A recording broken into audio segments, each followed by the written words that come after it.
Yesterday, I drove out to an industrial district on the outskirts of Suzhou to visit the container housing factory called Ansiju, which loosely translated means a place to live in peace.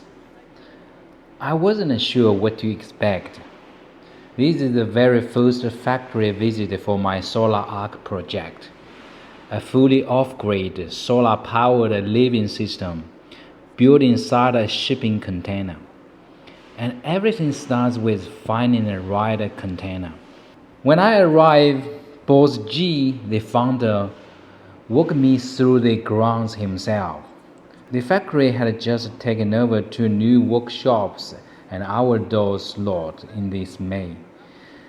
They were still cleaning out the old space, turning what used to be a junkyard into a product showroom and a client reception area. It wasn't polished, it wasn't glamorous, but there was something real about it. A factory in the middle of transformation, just like my project.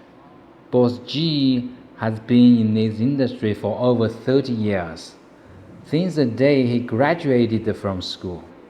When I asked about the company name, he smiled and quoted an ancient China poem by Du Fu. 安得广厦千万间，大比天涯寒士俱欢颜. If only I had 10,000 grand houses to shelter all who suffer under the cold sky. That's where Ansju comes from. It's not just a brand, it's a conviction to build affordable, quality housing for everyone, not to cut corners and race to the bottom on price. In an industry where most competitors are locked in a brutal price war, Boss G chose a different path. Quality first, then fair pricing. He told me plainly, selling cheap garbage to our customers would betray everything we started this company for. Shooty yells in, and that belief hasn't changed. I respect that. Boss G walked me through the entire production process. Every piece of raw material that enters this factory is hot dip galvanized steel, the gold standard for corrosion resistance in steel construction. From there, each piece is formed, welded, and then through a full spray coating line.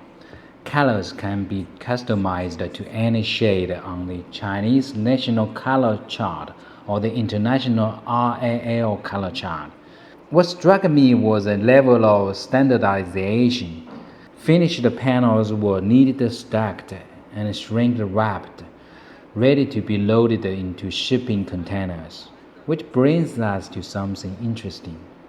Ansju started pivoting towards international markets around the late 2022, and they quickly ran into a painful problem: shipping costs.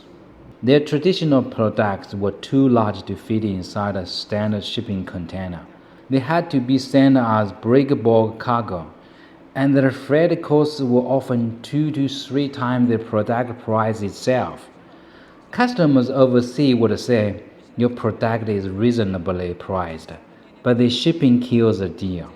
So Boss G made a strategical decision: modularize everything, redesign the products so they can be flat packed and fit neatly into standard 20-foot or 40-foot containers.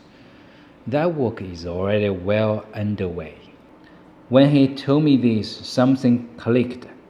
This is exactly the kind of thinking I need for Solar Arc. Modular, efficient, built for real-world logistics. We are aligned on philosophy before we've even started working together. Then came something I didn't expect. At noon, Boss G invited me to stay for lunch at the factory canteen. And the food was genuinely delicious.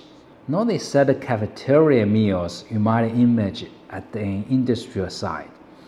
This was home-cooked, hearty, real food. But what struck me even more was the atmosphere. Workers and management sat together, chatting, casually, laughing. There was no stiffness, no hierarchy on display. Boss G joked around with his team like they were family. You can learn a lot about a company from its canteen. The way a factory feeds its worker tells you how it treats its products. If the people building your product are respected and well cared for, it shows up in their work. If they are not, that shows up too. This small moment gave me more confidence in Aunt Stu than any spec sheet ever could. This isn't just a supplier visit. I see this as the beginning of a co-creation partnership. Boss G is upgrading his product line. I'm building SolarArc from scratch. We are both at an inflection point, and I think we can push each other further by working together.